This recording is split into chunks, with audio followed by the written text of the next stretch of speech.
அப்படி அவரோட பாடல்கள்லாம் நிறைய கேட்டு பழக்கம். சமீபத்துல ஜானகி அம்மா மறைந்தது உங்களுக்கு தெரியும். ஜானகி அம்மாவை நீங்க எப்ப சந்திச்சிருக்கீங்களா? ஜானகி அம்மாவை ஒரு 15 வருஷம் முன்னாடி சந்திக்கிற ஒரு பொண்ணான வாய்ப்பு அந்த வாய்ப்பு கிடைச்சது. கேந்திர வித்யாலயா பக்கத்துல மாலதின்னு, கோயம்புத்தூர் கேந்திர வித்யாலயா பக்கத்துல மாலதி அக்கான்னு ஒரு அக்கா இருக்காங்க. அவங்க வீட்டுக்கு வந்து ஜானகி அம்மா வருவாங்க. அவங்களோட வந்து பெரிய ரசிகைன்னு சொல்லலாம், பக்தைன்னு சொல்லலாம், பொண்ணு மக மாதிரி, மகளேன்னு சொல்லலாம், இந்த மாதிரி சொல்லலாம். அக்கா அவங்க கல்யாணத்துக்கு அவங்க ஜானகி அம்மா வந்திருக்காங்க. அவங்க ஒரு முறை அந்த மாதிரி வந்திருந்தப்போ சில நண்பர்கள்லாம் சேர்ந்து அவங்க பார்க்க போனப்போ என்னையும் சேர்ந்து அழைச்சிட்டு போனாங்க, கூட்டு போனாங்க. அப்போ நிறைய பேர் வந்திருந்தாங்க அவங்கள பாக்குறதுக்கு. அப்போ நாங்க இந்த மாதிரி வந்திருக்கிறோம் அப்படின்னு சொல்லவும், நீங்க யாருன்னு ஒவ்வொருத்தரா அவங்க விசாரிச்சாங்க. சோஃபால உட்காந்துருக்கோம், மற்றவங்களாம் ரசிகர்கள்லாம் இருக்கிறாங்க. நாங்க இந்த மாதிரி நான் வந்து இசை ஆசிரியரா இருக்கேன் அப்படின்னு சொன்னது. அப்படியா, மியூசிக் ஃபீல்ட்ல இருக்கிறீங்களா, நீங்க இந்த ரூம்ல உட்காருங்க, நான் இவங்களை பேசி அனுப்பி வச்சுட்டு வரேன், நம்ம கொஞ்ச நேரம் பேசலாம் அப்படின்னு அவங்க சொன்னாங்க. நான் நினைச்சேன் ஒரு 10 நிமிஷம் 5 நிமிஷம் பேச வாய்ப்பு கிடைக்குமா, அதுவே பெரிய விஷயம். ஏன்னா நிறைய க்ரௌட் தெரிஞ்சவங்க பார்க்க வருவாங்க, நிறைய பேர் வந்துட்டு போவாங்க அப்படின்னு நினைச்சிட்டு இருக்கும்போது, அம்மாவே அவங்களே வந்து பாத்தீங்கன்னா நம்ம தனியா பேசலாம், நீங்க மற்றவங்கள நான் பேசி அனுப்பி வச்சுட்டு வரேன் அப்படின்னு சொல்லிட்டு அவங்களெல்லாம் அனுப்பி வச்சுட்டு, நாங்க ஒரு 4-5 பேர் தான் மொத்தமே. என்னோட நண்பர் இளங்கோ அப்படிங்கிறவரு, அப்புறம் இன்னும் 2-3 பேர், அவங்க மட்டும் இருக்கிறோம். எல்லாம் பயங்கர ரசிகர்கள். அவங்க கிட்ட அவங்களோட பாட்டுக்கும் எனக்கும் ஆரம்பத்துல இருந்து ஒரு இது என்னன்னு பாத்தீங்கன்னா, என் வாத்தியார் அவங்களோட பாடல்கள் நிறைய எனக்கு சொல்லி கொடுப்பாரு. சிங்கார வேலனை தேவா, அது வந்து அவங்க பாட்டுல வந்து ஒரு மகுடம்னு சொல்லலாம். அந்த நாதஸ்வரமும் அந்த நாதஸ்வரத்துக்கு இணையான ஒரு குரலும். ஏன்னா கிட்டத்தட்ட அது ரெண்டு கட்ட ஸ்ருதி நினைக்கிறேன் நாதஸ்வரம். அந்த ஸ்ருதியில பெண்கள் வந்து பாடுறது வந்து பெரிய சேலஞ்ச். அப்படி அவங்க வந்து அந்த இதுக்கு இணையா அவங்க வந்து பாடியிருப்பாங்க. அதோட ஸ்வரம் காலத்துக்கு அழியாத ஒரு பாடல். அது ஒரு சிக்னேச்சர் தான். எனக்கு முதல்ல ஆல் இண்டியா ரேடியோல வந்து ஒரு இசை நிகழ்ச்சி கொடுக்கறதுக்கு வாய்ப்பு கிடைச்சப்போ, நான் இந்த பாட்டை வந்து ஆல் இண்டியா ரேடியோல வாசிச்சேன். அப்போ பெரிய வரவேற்பு கிடைச்சது, ரொம்ப அப்ரிஷியேட் பண்ணாங்க, பாராட்டினாங்க. அப்படி அவங்க கிட்ட ஒரு மணி நேரம் என்ன பேசுனீங்க? அவங்க கிட்ட என்ன கேட்டாங்க? என்ன கேட்டாங்க? நீங்க என்ன கேட்டீங்க? அம்மாவை பத்தி ஃபர்ஸ்ட் சொல்லணும். அவங்க வந்து ஒரு அவ்வளோ பெரிய லெஜண்ட், அவங்க அவ்வளோ பெரிய செலிபிரிட்டி. ஆனா வந்து குழந்தை மாதிரி அந்த ஈகோ, அந்த கர்வம், நான் வந்து பெரிய ஆளு, அது பாடகி ஒரு துளி அளவு கூட ஒரு கள்ளங்கப்படம் இல்லாம, ஒரு ஈகோ இல்லாம, ஒரு கர்வம் இல்லாம அப்படி பழகுனாங்க. நம்ம ஏற்கனவே பழகுன மாதிரி இருந்தது அவங்க கிட்ட பேசும்போது. நீங்க என்ன பண்றீங்க அதெல்லாம் கேட்டேன். ஒவ்வொருத்தட்டா அவங்க பேசி வரும்போது, அம்மா எனக்கு வந்து எல்லாருக்கும் உங்க பாட்டு ரொம்ப பிடிக்கும், எனக்கு பர்சனலா நிறைய இடங்கள்ல உங்க பாட்டு வந்து என்னை சேர்த்திருக்கு, என்னை ஆறுதல் பண்ணியிருக்கு, அதை வந்து நான் சொல்லி ஆகணும். நான் இங்க வித்யாலயத்துக்கு வந்திருந்தப்போ எனக்கு அப்ப தனி ரூம் கொடுத்துட்டாங்க. அதுக்கு முன்னாடி வந்து பாத்தீங்கன்னா, நான் அவ்வளவா எங்கேயும் தனியா தங்கி பழகாதவன், என்னைய ஹாஸ்டல்லாம் எங்கேயும் சேர்த்தது இல்லை. அப்படி இருக்கும்போது இந்த அம்மாவோட இந்த குணா படத்துல ஒரு பாட்டு வரும், உன்னை நான் அறிவேன், உன்னை நான் அறிவேன், என்னை அன்றி யார் அறிவார். அது அடிக்கடி நான் கேட்பேன். அது வந்து எனக்கு கூட ஒரு அம்மா மாதிரி யாரோ கூட இருந்து எனக்கு ஒரு ஆறுதல் சொல்ற மாதிரி இருக்கும்.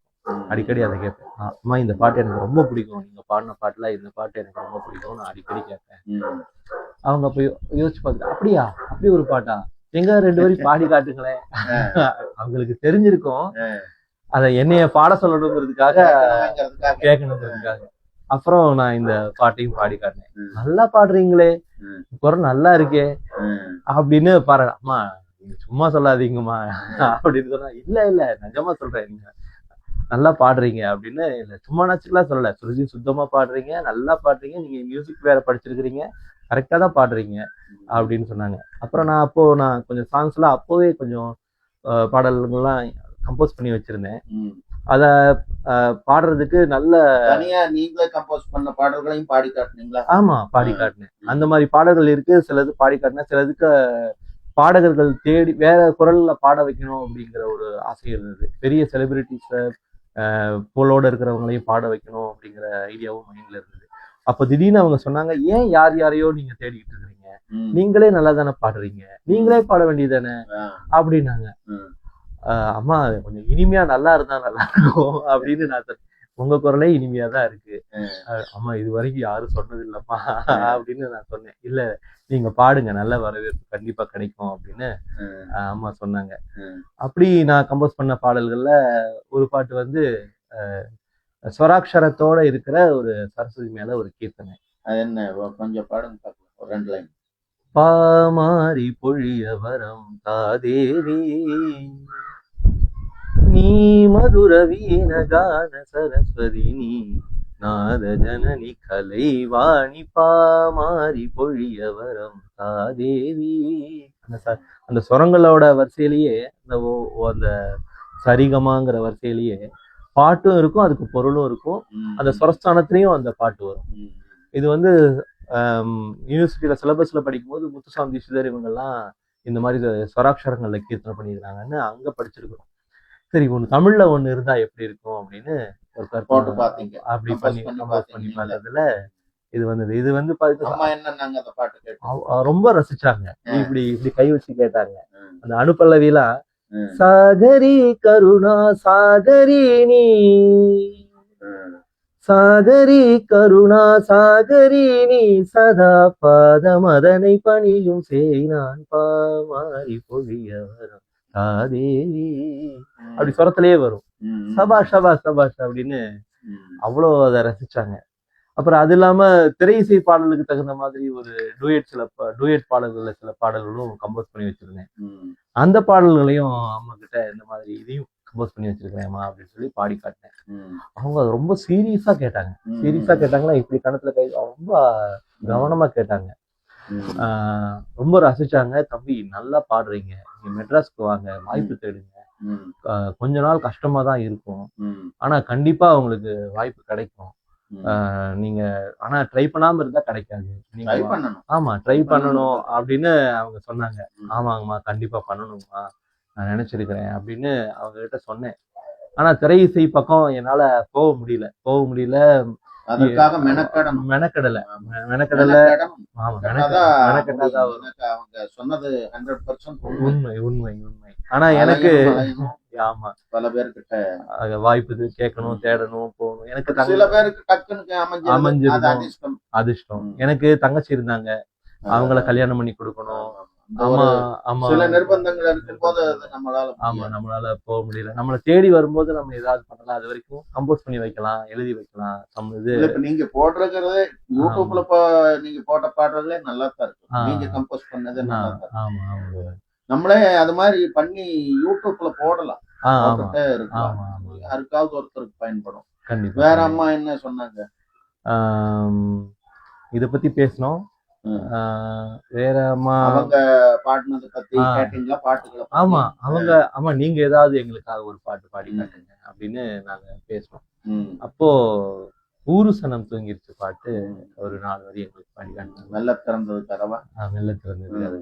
அது என்ன ஒரு ஆச்சரியம்னா அவங்க குரல்ல வந்து முதுமையே அப்ப தெரியல. அப்பயே தெரியலையே. ஆமா கடைசி வரைக்கும் தெரியல. லாஸ்ட் பாட்டு வரைக்கும் முதுமை தெரியல. ஆமா அந்த பாட்டு அப்படியே ரெக்கார்ட்ல கேட்ட மாதிரியே இருந்தது.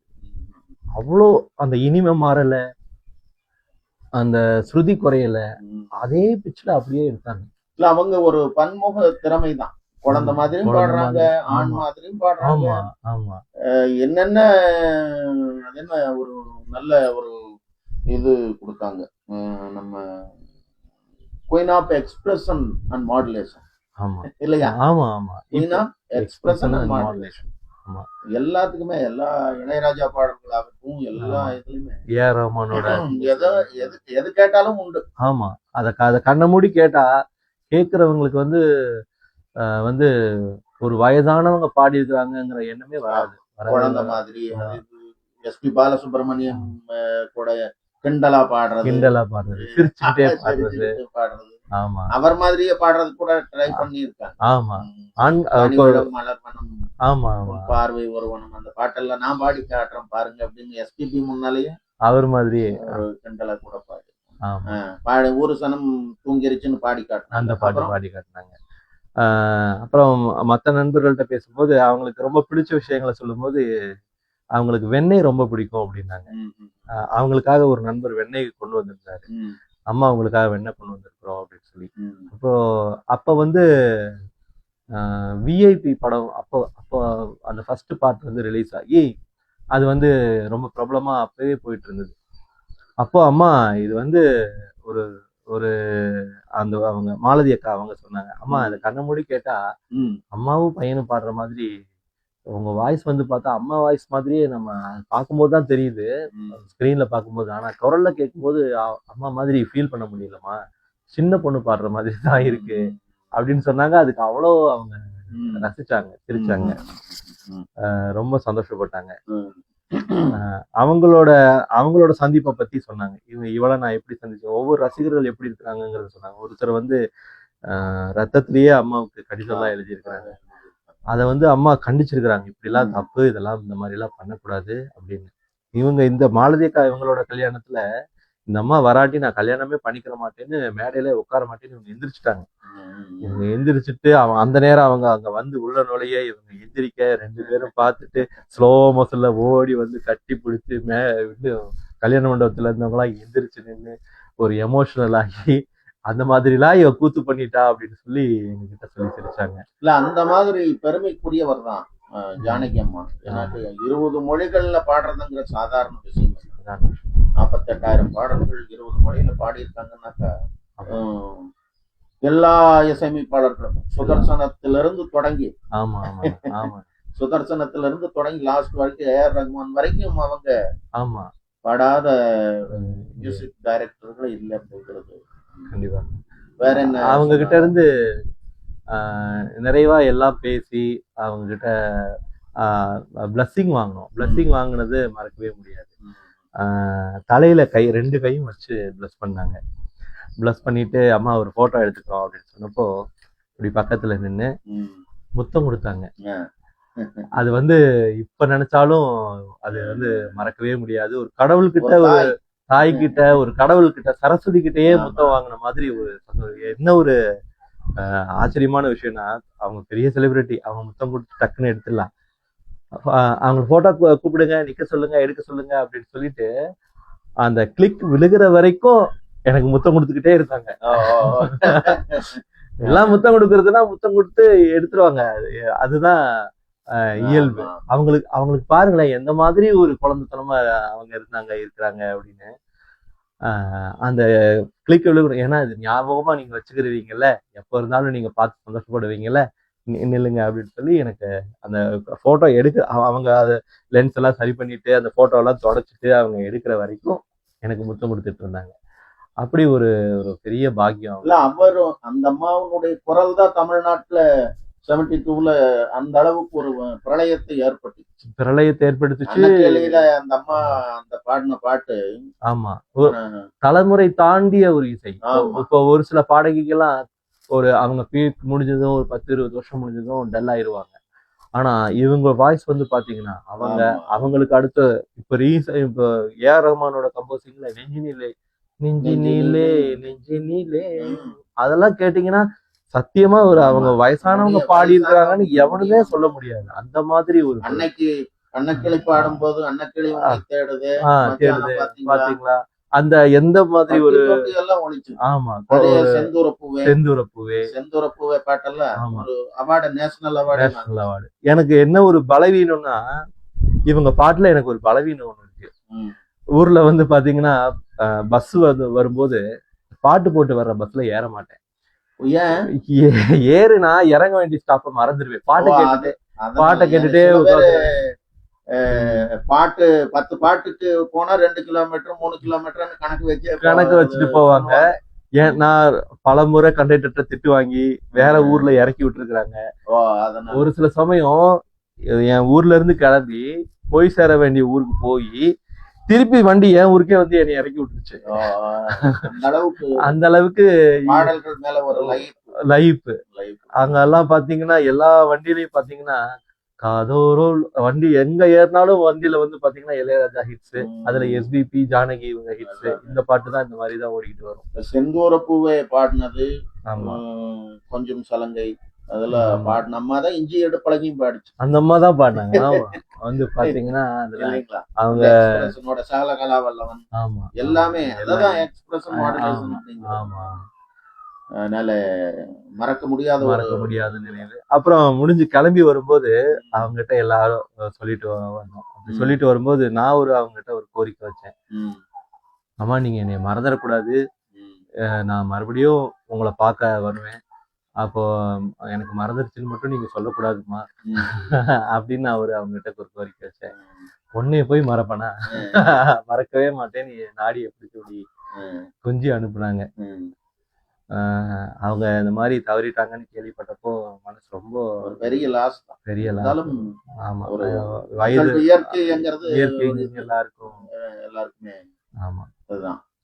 அந்த மாதிரி அவங்க கிட்ட பக்கத்துல இருந்து அந்த 1 மணி நேரம் வந்து ஒரு வாழ்க்கையில மறக்கவே முடியாது. நல்ல நான் முதல்ல சொன்ன மாதிரி நம்முடைய வாழ்க்கையில சோகமானாலும் அந்த அம்மா பாட்டினுடைய நைட்டெல்லாம் நேரத்துல எல்லாம் அந்த அம்மாவுடைய பாட்டு அமைதியா கேட்டது. தாயை பத்தி பாடின பாடல்கள், ஆமா பக்தி பாடல்கள் எல்லாமே ஆயர்பாடி மாளிகையில் அந்த அந்த மாதிரி கோயில்கள் அதுதான் எல்லா பக்கமும்.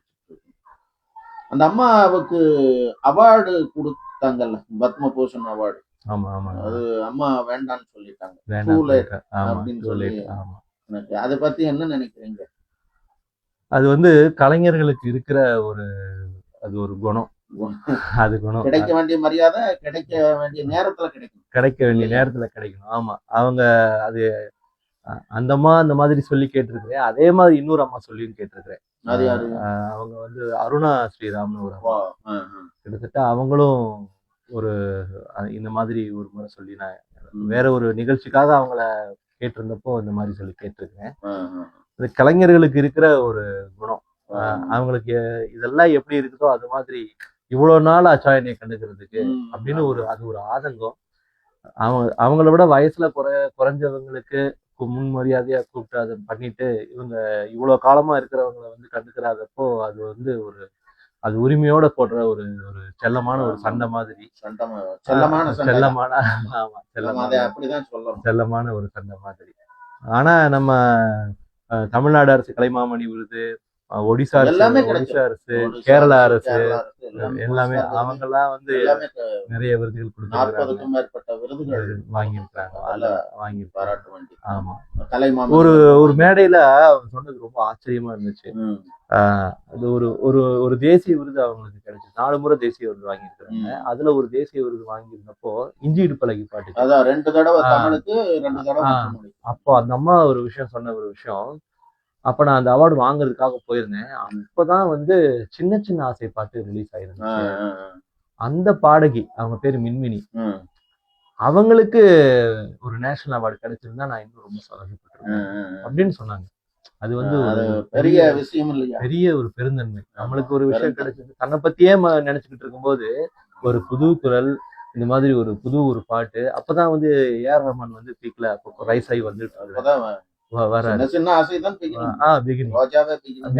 ஆமா. அப்படி இருக்கும்போது அந்த பாட்டை கேட்டு அவங்க அதுல அவ்வளவு சந்தோஷப்பட்டு இந்த விருது இவங்களுக்கு கிடைச்சிருந்தா நான் இன்னும் ரொம்ப சந்தோஷப்பட்டிருப்பேன் அப்படின்னு சொல்லி சொன்னாங்க. அது அவங்க வந்து அப்ப எவ்வளவு பெருந்தன்மையா அவங்க இருக்கிறாங்க அப்படின்னு. அது இசை கலைஞர்கள் ஒருத்தருக்கு அப்படி இருந்தா தான் முடியும். ஆமா, ஏன்னா சங்கீத உலகத்துல சம்பை வைத்தியநாத பாகவதர் அந்த எல்லாமே அந்த கோஷ்டி, அந்த உங்க ஊர் பக்கம் அந்த பக்கம் தஞ்சாவூர் பக்கம் எடுத்துட்டாலே அந்த காம்பீகம் அந்த கம்பீரம் எல்லாமே இருக்கு. அது அந்த அந்த நிலத்துல வாழ்றதுக்கு கொடுத்து வச்சிருக்கோம். தஞ்சாவூர் மண்ணுல வாழ்றதுக்கு இசை பூமின்னு சொல்லுவாங்க. இசை பூமி.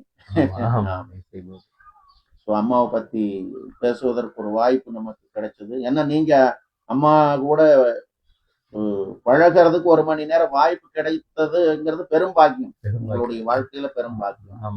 அதனால இந்த இன்டர்வியூக்கு நீங்க தகுந்தவரங்க நாங்க செலக்ட் பண்ணோம். சும்மா எது வேணா பேசலாம், பட் அந்த அவங்க கூட டச் பண்ணி இருந்தா தானே அந்த அனுபவங்களை பத்தி பேச முடியும். ஆமா. புத்தம்புது காலை. ஆமா. அது என்ன பாட்டு பாடுங்க.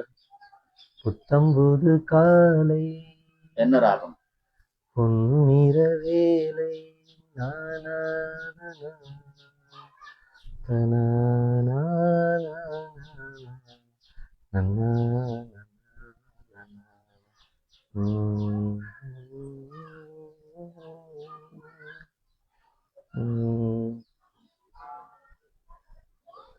சங்கராபரணம் மாதிரி தான் இருக்கு. அது மாதிரி சங்கராபரணம். இளையராஜா அந்த அளவுக்கு கண்டுபிடிக்க முடியாத அளவுக்கு அவரை பத்தி சொல்லணும்னா இன்னொரு எபிசோட் போடலாம்.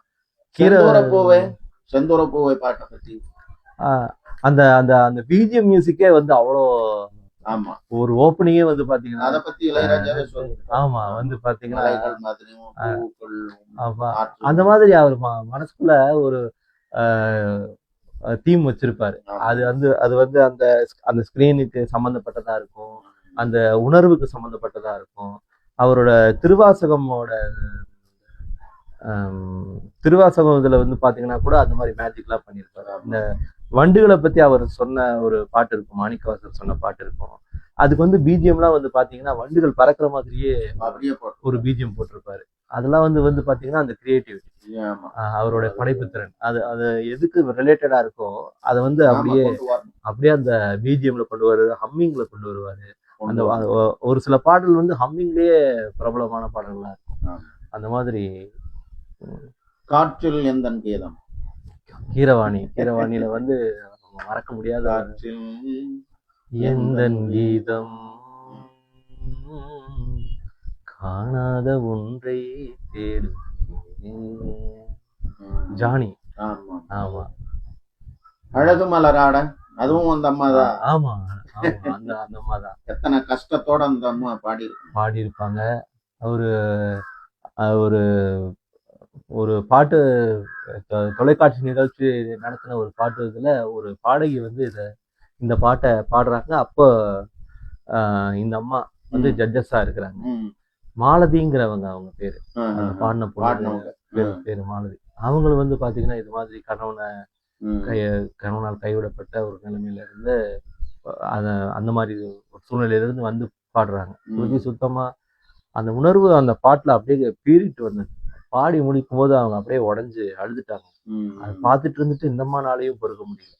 அதை நம்ம எல்லாருமே தொலைக்காட்சியில பார்த்துருப்போம், யூடியூப்ல இப்போ நம்ம பார்த்தாலும் அது கிடைக்கும். அப்படி அவங்களுக்கு போய் நேர்ல போய் அவங்கள ஹெல்ப் பண்ணி அவங்கள வந்து அப்ரிஷியேட் பண்ணவங்க. அது மாதிரி நிறைய ஒரு நிகழ்ச்சியில மனோ சாரு இவங்கெல்லாம் இருக்கிறாங்க. அப்போ ஜட்ஜஸா வந்து ஜானகி அம்மா வந்திருக்கிறாங்க. அந்த நிகழ்ச்சியில பங்கேற்ற அத்தனை பாடகர்களையும் அவங்க நேர்மறையான எண்ணங்களால அப்படியே அப்ரிஷியேட் பண்றாங்க. நேர்மறையான யாரையுமே வந்து மனசு போன்ற மாதிரி ஒரு வார்த்தை சொல்லவே இல்லை. ஒவ்வொரு சீசன்லயும் வந்து பாத்தீங்கன்னா ஒவ்வொருத்தரை எலிமினேட் பண்ணுவாங்க. ஆனா அவங்க அந்த வாட்டி எலிமினேட்டே வைக்கல. அவங்க பாடிட்டு நான் கொஞ்ச நேரம் இருந்துட்டு நான் போயிடுறேன், பக்கத்துல நீங்க பாத்துக்கங்க அப்படின்ட்டு போயிட்டாங்க. அவங்க போனதுக்கு அப்புறம் மனோ சார் ஒரு விஷயம் பதிவு பண்றாரு. இந்த வந்து பாத்தீங்கன்னா இந்த அம்மா இவங்க கிட்ட பேசுனது, இவங்க கூட இவங்க பாடல்களை கேட்டது, இவங்க மூலியமா அவங்க இந்த விஷயங்கள் எல்லாம் தெரிஞ்சுக்கிட்டது, இதெல்லாம் கேட்கும்போது இந்த ரவுண்ட்ல எலிமினேட் பண்றதுக்கே மனசு வரல. இந்த நேர்மறையான எண்ணங்களால இந்த இதே வந்து அரங்கு நிறைஞ்சிருக்குது. அதனால எலிமினேட் போர்ஷனை அடுத்த வாரத்துக்கு ஒத்தி வச்சுக்கலாம், அடுத்த பதிவுக்கு பாத்துக்கலாம், எல்லாரும் இன்னும் நல்லா பயிற்சி பண்ணிட்டு வாங்க, இந்த வாரம் வந்து எலிமினேஷன் கிடையாது அப்படின்னு சொல்லி மனோ சார் சொன்னார். அது வந்து அதோட தாக்கம். அவங்களுக்கு வந்து ஒருத்தரை வந்து ஒருத்தரை வந்து கஷ்டப்படுத்துறது பிடிக்கவே பிடிக்காது. அதை அவங்க ஊக்கப்படுத்தவும் மாட்டாங்க. நேர்மறையான எண்ணங்கள்லயே கொண்டு வந்துட முடியும், தட்டி கொடுத்தே யாரா இருந்தாலும் கொண்டு வந்துட முடியும் அப்படின்னு உண்மையா நம்புறவங்க. அது மாதிரியே வாழ்க்கையில கடைபிடிச்சவங்க. அவங்க வந்து உதிரி பூக்கள் வரலையா, அழகிய கண்ணே. ஆமா, அதுவும் நல்ல அந்த பாட்டு. ஆமா, நல்ல குழந்தைகளோட. ஆமா இல்லையா, அதுவும் ஒரு. ஆமா, அவங்க குழந்தைத்தனமா பாடல்களும் பாடினதும் இருக்கு. குழந்தை வாய்ஸ்ல டாடி டாடி ஓ மைதாடி அதெல்லாம் வந்து பாத்தீங்கன்னா கனவுக்கு ஒரு குழந்தை பாட்டு மௌன கீதம் குழந்தை ஆமா குழந்தை பாடின மாதிரியே இருக்கும்.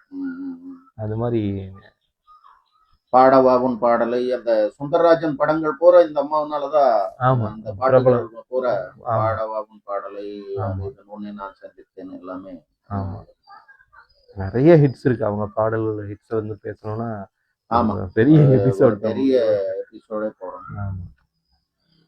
ஸோ மனமார்ந்த நன்றி. தங்களுடைய பொன்னான நேரத்தை எங்களுக்காக ஒதுக்கி அந்த அம்மாவை பத்தின ஒரு சில அனுபவங்களை பேசுவதற்கு வாய்ப்பு கிடைத்தது. மீண்டும் சந்திக்கலாம். வணக்கம் நண்பர்களே. இன்றைய தினம் நம்முடைய ஆளுமை அமர்நாத் அவர்கள் பல்வேறு விஷயங்கள் பற்றி தன்னுடைய ஜானகி அம்மாவுடன் தன்னுடைய அனுபவங்களை பகிர்ந்து கொண்டார். மீண்டும் ஒரு மறுபடியும் நம்ம இதுல வருவார். இன்னும் பல அவர்கிட்ட அதிகமான விஷயங்கள் இருக்கிறது. நல்ல சங்கீத ஞானம் உள்ளவர், கம்போசர், இவரும் ஒரு இசையமைப்பாளர், கம்போசர், பாட்டும் எழுதுபவர்.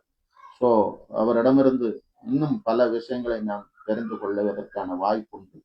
மீண்டும் ஒரு எபிசோடு உங்களை சந்திக்கிறேன். மனமார்ந்த நன்றி. வணக்கம்.